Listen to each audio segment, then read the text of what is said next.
So hello guys, welcome to be well Vigyan. मैं प्रतीक शर्मा। तो भैया हमारा लीगल एथिक्स का जो सब्जेक्ट जो है वो चल रहा था, कंटिन्यूएशन में मैं वीडियो बना रहा हूँ। तो आज का हमारा टॉपिक रहने वाला है इलेक्शन पिटीशन। तो भैया जी देख लेते हैं इलेक्शन पिटीशन में पीछे सुप्रीम कोर्ट की जो है कुछ बातें करी थी कि भैया वो कौन कौन से केसेस ले सकती है, आर्टिकल 32 वो सारी चीज़ें हमने वहाँ पर डिस्कस करी थी रिट पिटीशन के अंदर कैसे। अब यहाँ पर इलेक्शन पिटीशन जो है यहाँ पर ये एक अलग ही टॉपिक है, इसको देख लेते क्या है। कह रहे हैं the union executive consist of the president, vice president and council of ministers with prime ministers as the head to aid and advise the president. ठीक है जी, ये हेड होते हैं जो किसको एडवाइज करते हैं या मदद करते हैं, प्रेसिडेंट की। तो इलेक्शन डिस्प्यूट जो है वो आर्टिकल 71 के अंदर जो है कवर हो रहा है। कह रहा है ये हो रहे हैं रिकॉर्ड, हाँ। Dispute concerning the election of president and vice president can be challenged before the Supreme Court and whose decision shall be final, जो है कि आर्टिकल 71 का 1। ठीक है जी। तो इलेक्शन डिस्प्यूट के अंदर हम यहाँ पर बातचीत करने वाले हैं प्रेसिडेंट और वाइस प्रेसिडेंट के इलेक्शन के रिलेटेड। ठीक है जी, अगर उसमें कुछ उन्होंने घपला वपला कुछ तुम्हें दिखाई पड़ रहा है तो so therefore article 71 का 1 merely prescribes the form in which dispute relating to the election of president and vice president would be inquired into, but the right to move the Supreme Court as well as the procedure thereof are determined by the Act of Parliament as authorized by Article 71 का 3। तो ये कहना चाह रहा है, कुछ नहीं कह रहा है। ये आर्टिकल 71 का 1 जो ये कह रहा है कि ये एक फॉर्म बताता है, मतलब एक तरीका बताता है कि किस तरीके से जो है डिस्प्यूट अगर इसके प्रेसिडेंट के या फिर वाइस प्रेसिडेंट के इलेक्शन के अंदर तुम्हें कुछ घपला लग रहा है तो उसको कैसे तुम कर सकते हो। ठीक, would be inquired into, but the right to move the Supreme Court as well as the procedure जो दिया हुआ है वो दिया हुआ है determined by the act of parliament as authorized by the article 71 का 3। तो एक्ट ऑफ पार्लियामेंट के अंदर यहाँ पर डिस्क्राइब जो है वो करेंगे। ठीक है जी। तो ये सिर्फ एक प्रिस्क्राइब करता है कि किस फॉर्म के अंदर किस तरीके के अंदर तुम लोग जो है जा सकते हो, लेकिन पूरा प्रोसीजर या पूरा डिटेल जो है कैसे जाओगे, क्या करोगे, क्या नहीं करोगे, वो सब पार्लियामेंट जो है यहाँ पर अपना देखेगी। अब जो इसके अंदर आगे कंटिन्यूएशन चलते रहते हैं। Procedure for filing election petition before supreme court. अब क्या प्रोसीजर है जिसके थ्रू आप जो है इलेक्शन पिटीशन को फाइल कर सकते हैं सुप्रीम कोर्ट के अंदर। कह रहा है ऑर्डर XLV और 1 मतलब हो गया 10 और 50 उसके पीछे लग गया नहीं 46 अरे यार रोमन को पढ़ना बड़ा दिक्कत है। Order 46 of the supreme court 2013 कहना चाह रहा है form and contents of the petition, court fees etcetera. तो इसके अंदर कह रहे थे petition shall be divided into paragraphs numbered consecutively, each paragraph being confined to a distinct position of the subject and shall be printed on typed legible or one side of the standard A4 size paper। तो A4 size paper के अंदर typed होना चाहिए, basic में paragraph से बटा होना चाहिए, नंबर्स कॉन्सिक्यूटिव उसके अंदर होने चाहिए 1 2 3 4 ऐसे करके, और पैराग्राफ से बटा होना चाहिए। देख लिया मैंने, तो ये कुछ बेसिक इसने बता दिया।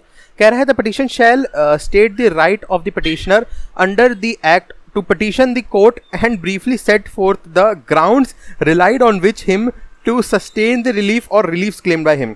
तो पहले तो ये वो लिखे कि भैया हाँ मैं जो है यहाँ पर कर सकता हूँ, पिटीशन डाल सकता हूँ, फिर उसके बाद उसकी जो भी राइट्स हैं वो सब जो बताए या क्या रिलीफ वो लेना चाहता है अगर ये उसके साथ गलत हुआ है तो वो बताए। सिंपल है। Every petition calling in question and election shall bear a certificate from the advocate designated as a senior advocate to the effect that the petition discloses one or more substantial questions for challenging the election of the president or vice president as the case may be। तो अगर election petition के अंदर जो है question of election उठ गया है कि भैया इन्होंने तो कुछ गड़बड़ करके ये जीते हैं इलेक्शन में या कुछ इस तरीके कुछ भी, तो क्वेश्चन ऑफ इलेक्शन पे ही बात आ चुकी है कि भैया इनका तो इलेक्शन ही गलत है, रद्द करो इसको। तो उस केस में उसमें एक सर्टिफिकेट होना चाहिए इलेक्शन पिटीशन के अंदर, किसका, जो सीनियर एडवोकेट जो है वो बना कर देगा, और सब्सटेंशियल क्वेश्चन वगैरह वो सब डिस्क्लोज करे उसके अंदर, challenging the election of the president. हाँ, जो भी उसे लगता है कि हाँ भाई मतलब कुछ भी केस हो सकता है, घूस दे के दिया है कुछ भी, मतलब जो उसे लगता है इलेक्शन जो है वो गलत है, मतलब ये जो जीता है वो गलत जीता। फिर आता है notice of the petition to be given to the attorney general, election commissioner and the returning officer. तो जो भी नोटिस पिटीशन का बनेगा वो अटॉर्नी जनरल, इलेक्शन कमीशन और रिटर्निंग ऑफिसर को जो है वो मिल जाएगा। और publication in the official gazette and advertisement in the newspaper, ताकि सबको पता रहे कि हाँ भाई ये बंदे ने ऐसे ऐसे ऐसे डाला था और इसमें ये निकल के आ रहा है बातचीत। तो सब कुछ जो है यहाँ पर बने कि भैया उसका नोटिस ऑफ पिटीशन जो है वो ऐसे ऐसे सबने डाल दिया है, तो सबको पता रहे बेसिकली जनरल पब्लिक को। फिर आता है अबेटमेंट। अब ABATEMENT स्पेलिंग है इसकी। अबेटमेंट क्या कहता है, क्या मतलब क्या होता है? The election petition shall abate on the death of the sole petition और in the case of several petition on the death of the survivor of them, but there shall be no abatement after the hearing of the petition has been concluded। तो वही चीज़ हो गई, petition रुकेगी नहीं अगर जो है हियरिंग जो है कंक्लूड हो चुकी है, लेकिन अगर हियरिंग कंक्लूड जो है वो नहीं हुई है और बंदा मर जाता है, या फिर अगर कई सारे पिटीशन है उसमें से जो सोल मेन जो उनका लीडर था वो मर जाता है, तो इसको अबेट कर दिया जाएगा। Delhi high court rules 1967। ये तो बिल्कुल ही अलग टॉपिक है, तो इसको तो अभी बना नहीं सकते जी, मतलब बना सकते हैं पर इसको अलग डालेंगे ना, उसका फ़ायदा नहीं होगा। चलो जी, यही था इस वीडियो के अंदर। वीडियो अच्छी लाइक कर दीजिएगा, वीडियो अच्छी नहीं डिसलाइक कर दी कोई दिक्कत नहीं, लेकिन एक रीज़न दे दीजिएगा क्यों आपको वीडियो अच्छी नहीं लगी, ताकि उस चीज़ को जब अपने इंप्रूवमेंट लिस्ट में डाल सकूँ। बाकी वही कमेंट सेक्शन यूट्यूब ने आप लोगों के लिए दिया होगा, कोई भी क्वेश्चन सजेशन क्वेरी डाउट है कमेंट करिए, मैं पूरी कोशिश करूँगा आपको वहाँ पर रिप्लाई करने की।